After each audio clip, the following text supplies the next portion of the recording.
A model student gets stalked by the school cop for months, just because she beat his son in a classroom debate. But when her ex-military dad steps in, everything flips. Watch now before this story disappears from the internet. Leah Moore, 17, was the kind of student teachers wanted the whole class to emulate. Top of her class, 3 college acceptance letters already in by early senior year, and not a single disciplinary mark on her record. She wasn't loud. She didn't do drama. She didn't party. She didn't rebel. Just books, classrooms, and a future built on discipline. Every day, Leah moved through school like a shadow. Quick steps, eyes forward, binder clutched to her chest. And she never bothered anyone. But that Wednesday, that wasn't enough anymore. The hallway between third and fourth period was more crowded than usual. Officer Greg Minton, the school resource officer assigned by the town's police department, stood by the entrance to the cafeteria, one hand hooked onto his utility belt, his gaze unfocused, but tracking everything. Leah walked past him. She didn't look at him. She never had. "Hey, you blind or something?" His voice rang out, louder than necessary, on purpose. Leah stopped, confused. I'm sorry." Greg gave a cold smirk. His water bottle accidentally tilted. A subtle nudge. The bottle dropped, or was it released? Cold water splashed all over Leah. Her binder hit the ground, paper scattering like leaves. Laughter erupted from nearby students. "Clumsy one today, huh?" he said, voice sharp and deliberate. Leah froze. Her shirt was soaked. Her hair clung to her face. But she didn't cry. She didn't look back. She just knelt down, gathered her papers, and walked away. And in her eyes, it wasn't just embarrassment. It was fear, deep and real, because this wasn't the first time. Leah Moore had felt something was off 2 months ago, on a crisp autumn evening, as she left the public library at the corner of Broad and Pine. She worked there part-time every Tuesday and Thursday, shelving books, helping with checkouts. That night, like always, she got into her car, buckled up, flipped on the headlights, and prepared to head home. But as she pulled out of the parking lot, a flashlight beam hit her in the face. Officer Greg Minton. "Your lights weren't on," he said, voice flat. Leah frowned. Her hand was still on the switch. "I turned them on right before I pulled out." He ignored her. "License and registration? Where are you headed this late?" "Home," she replied, handing over her papers, trying to stay polite. His eyes scanned her back seat. Her backpack. "What's in there?" "Just books and schoolwork." He nodded, then waved her off. No ticket, no warning. But Leah knew that wasn't a traffic stop. The second time happened a week later. Leah was shelving books in the YA fiction section when she saw him, standing just outside the library's glass doors. He didn't come in, just stood there with his arms crossed, leaning against the wall, staring. She pretended not to notice, but her hands trembled. A book slipped from her fingers and hit the floor. She told her mother. Her mom said it was probably just a coincidence. Leah wanted to believe that too, but no one else was being watched like she was. No one else got pulled over for forgetting to turn on their headlights right as they left the library. No one else felt eyes following them, even in the school courtyard. And so Leah started to ask herself a question no teenager should ever have to ask. Why me? It wasn't because she was rebellious. She was always polite, always on time, never broke the rules, never made trouble. But then a name surfaced in her mind. Tyler Minton, the cop's son. And 2 months ago, Leah had embarrassed him in front of the entire class. Leah had beaten Tyler in a classroom debate on social inequality, a verbal takedown that left his fragile ego shattered. She didn't even remember the exact question. Maybe something about civil rights, or a reading from Brown versus Board of Education. What she did remember was that when she stepped up to front of the AP history class, Tyler was already there, confident and smug, thinking he was about to crush her arguments. But Leah brought facts, data, lived experience. Not everyone is born protected by the system, she had said. Some of us have to learn how to survive within it, without being allowed to make a single mistake. The room went quiet. A student in the back clapped. Then another. Soon the whole class joined in. Tyler clenched the strap of his backpack. His face flushed red. His jaw tightened. After class, Leah thought it was over. She didn't give it another thought, but Tyler did. Within weeks, she started to notice the looks in the hallway, the whispers, the anonymous posts on social media. Some people need a lesson in humility. Thick skin doesn't equal brains. No names were tagged, but everyone knew. Then there was Malik Carter, the captain of the basketball team, who started walking with Leah from Polly's side to lunch. He was the first to openly defend her after the debate, and the only one who looked Tyler in the eye and said, "You lost. Deal with it." From then on, Tyler's glances turned from annoyed to dangerous. Leah would catch him whispering to his friends, smirking as she passed by. What she didn't know was that Tyler had gone home and told his father, Officer Greg Minton, that Leah was trouble, disrespectful, a threat to the school's safety.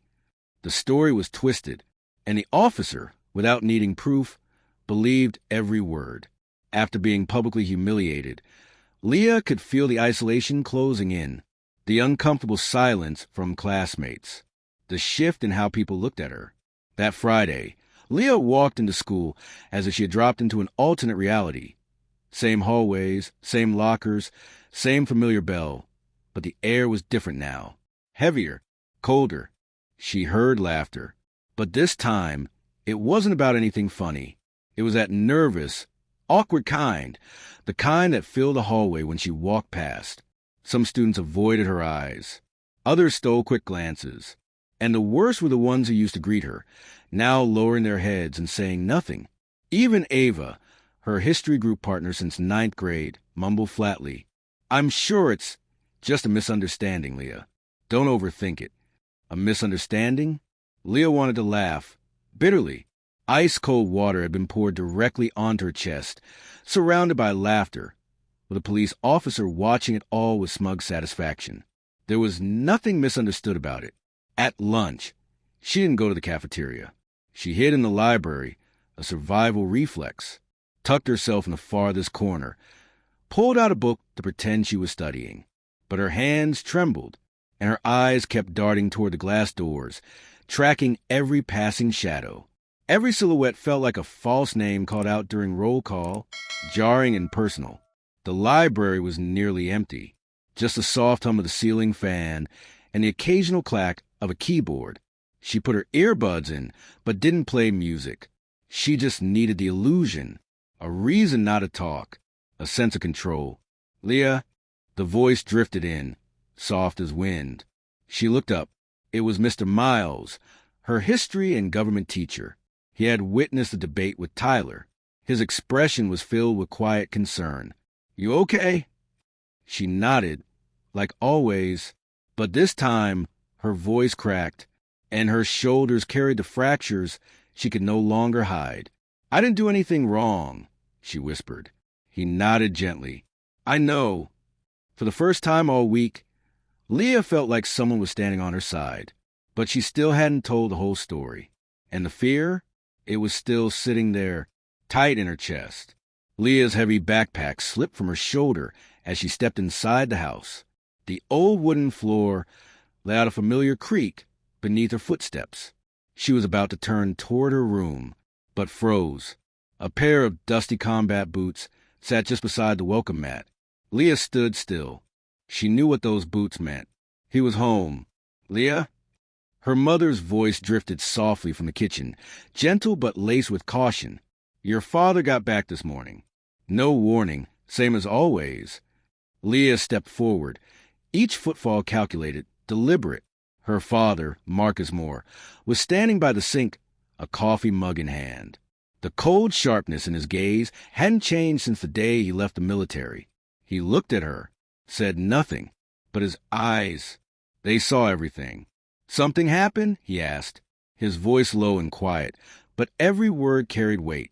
Leah wanted to say, "Nothing," the usual reply, but this time her throat tightened. Her hand clenched the strap of her backpack. She didn't know where to begin, but when her mother gently placed a hand on her shoulder, the words started to spill. She told him everything: the traffic stops, the library, the water bottle, the debate with Tyler, the anonymous stories laced with venom. Her voice trembled through every sentence, but her eyes never left her father's. Marcus didn't interrupt. He didn't frown. He didn't explode. He just stood there, nodding quietly after each piece. When Leah finally stopped, the kitchen was silent. Her father placed a mug down, turned, and walked out of the kitchen without a word. He entered his study and closed the door behind him with a quiet click. Leah turned to her mom, confused. "Mom, what's it going to do?" Her mother whispered, "You know your father. He doesn't talk. He prepares." And Leah understood the battle had just begun. The study door shut at exactly 6:42 p.m., and for the rest of the evening, Marcus Moore didn't come out. Not because he was angry. Marcus never let emotion lead him. He moved with purpose. The warm yellow glow of his old desk lamp shone across a laptop worn with memories, the same one he carried through classified deployments in the Middle East. Beside it, a leather-bound file folder lay perfectly aligned, its faded label bearing 3 familiar letters, FIA. He opened it.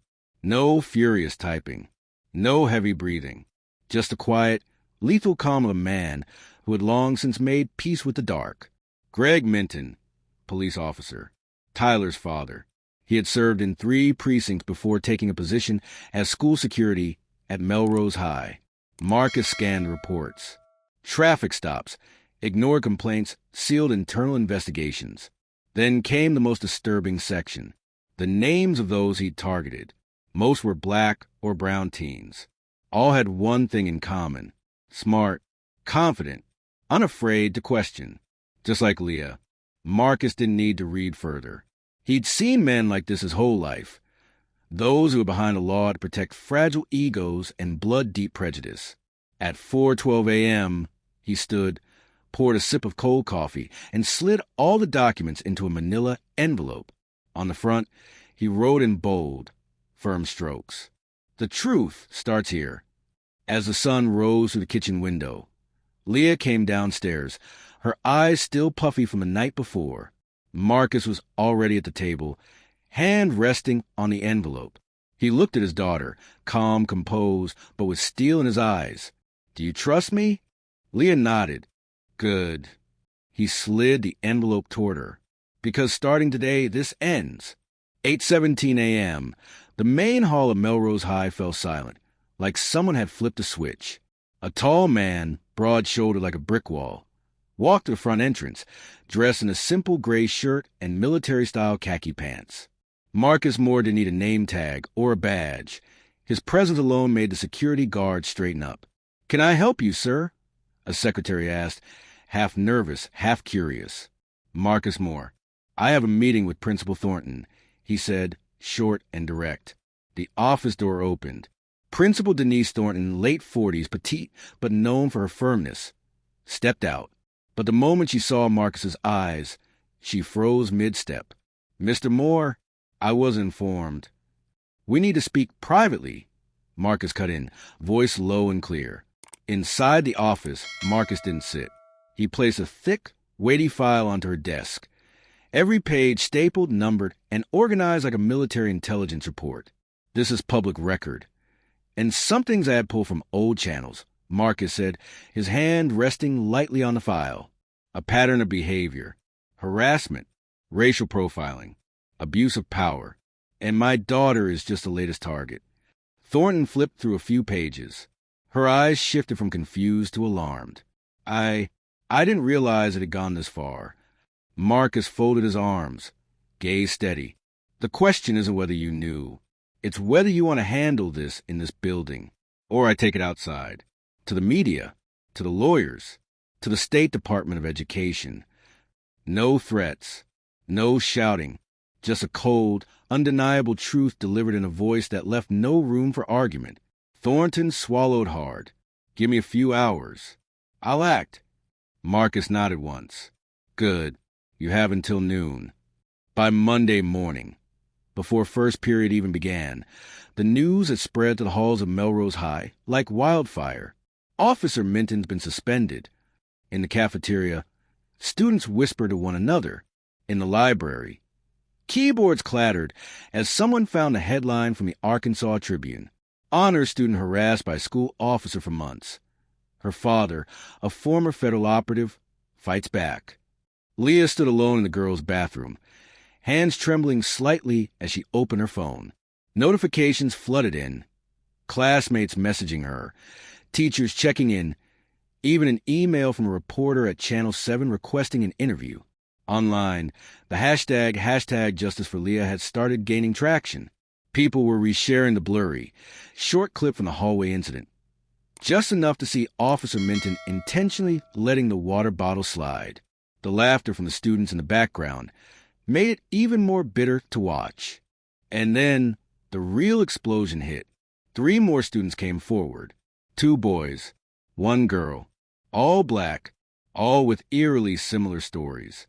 Pulled over without cause. Bags searched. Subtle threats. One had even been warned he'd be placed on a watch list for wearing a hoodie to school. Principal Thornton called an emergency meeting with the district inspector. Minton was suspended without pay, pending a full investigation.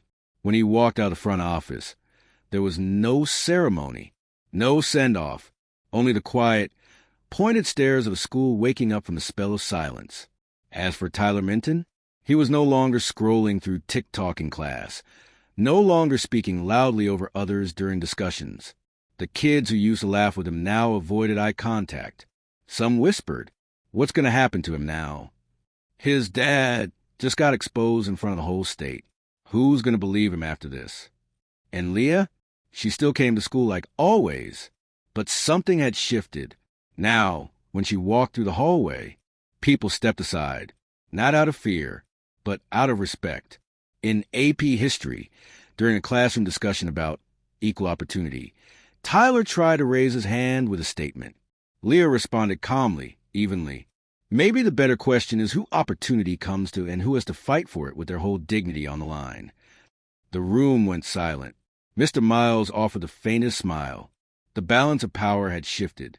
But Leah wasn't stopping, because she knew, once the truth is seen, it can never be hidden again. Leah was invited to participate in a restorative justice dialogue with Greg Minton. No cameras, no microphones, just an honest conversation between the one who caused harm and the one who endured it. The small conference room at the Pine Bluff District Education Office was so quiet that Leah could hear every tick of the wall clock. She sat upright on a gray folding chair, hands clasped on her lap. Beside her, a school counselor remained silent, as if trained to be invisible. Across from her sat Greg Minton. No uniform, no utility belt, no authority. Just a middle-aged man, hands resting on his knees, eyes cast downward. The facilitator began the session with calm clarity. This isn't a courtroom. There are no judgments here. We're here to listen, to understand, and if possible, to begin healing. Leah took a deep breath, then began. "You made me feel invisible," she said, her voice steady. "I'm not loud. I don't cause trouble. But you pull me into a power game I never agreed to play." Minton didn't respond. His head remained low. Leah continued. "You might think the spilled water was just an accident, but after months of being followed, watched, and made to feel like a criminal, it wasn't an accident. It was a choice." The air thickened. Minton shifted slightly in his seat. Finally, he spoke, his voice rough, broken. I didn't think it would go that far. I just wanted to teach you a lesson about attitude." Leah gave a slight smirk, not amusement, but disbelief. "Attitude? Because I outsmarted your son? Because I had the nerve to challenge him in class?" She paused, looked him straight in the eyes. "You don't need to apologize. I didn't come here for forgiveness. I came so you'd understand this. Power doesn't lie in making others afraid. It lies in owning what you've done." Silence. Minton didn't argue. When the dialogue ended, Leah stood. Her gaze was clear, unwavering. She didn't say another word, because she didn't need to. The message had landed. In the hallway outside, her father, Marcus, was waiting. He didn't speak either, just gave her a small nod, the kind of nod reserved for a warrior who had just won, without ever drawing a sword. 2 weeks after the restorative dialogue, Leah stood on the main stage at the Arkansas State Youth Leadership Conference. The stage lights cast a warm glow on her face, not the face of a performer, but of a 17-year-old girl, with a voice strong enough to move a generation. "Hi, everyone," Leah began. The mic trembled slightly in her hand, but her eyes were steady. "My name is Leah Moore. I'm from Pine Bluff, and I used to be silent for a very long time." She paused, scanning the room filled with nearly 300 students from across the state. "Someone once told me, silence isn't always weakness. Sometimes it's the moment before the truth walks into the room." Leah smiled gently. That someone was my father, a soldier who no longer fights on battlefields, but never stopped fighting for what's right. The room fell still. No phones, no side conversations. Everyone was listening. I'm not telling my story for sympathy. I'm telling it so that people like me, young people of color, students who get dismissed for daring to be smart, for daring to ask questions, know this: you're not alone, and you don't have to be silent. In the front row, Marcus Moore nodded quietly. He wasn't used to sitting in the spotlight, but today he knew he had to be there. Leah continued, her voice gaining emotion. Justice isn't always a verdict or a top-down decision. Sometimes it starts with a look, a voice, a teacher who believes in you, a parent who refuses to back down. And when no one else speaks up, you have to be the first. When she finished, the entire room rose to its feet, applause thundering through the hall. But for Leah, it wasn't the applause that mattered. It was a ninth-grade girl standing just off stage, eyes wide, lips mouthing a silent, "Thank you." That was why Leah told the story. That day, she didn't return to invisibility. She joined the Student Advisory Council, began writing for the school paper's Voice Matters column, organized forums on educational equity. She wasn't seeking the spotlight. She was building one for others. And Greg Minton? His file was sent to the state's Internal Affairs Division. His license to carry was suspended. He was barred from working in schools again. But the worst part for him wasn't losing the job. It was losing the power to control silence. And Leah? She had learned one powerful truth. When you speak up, you don't just free yourself. You free everyone who's ever been afraid to speak. So, if you've ever experienced injustice, remember this. You don't need to scream. You just need to stay visible. If this story touched something in you, share it, because every truth told is a declaration that we don't suffer in silence anymore.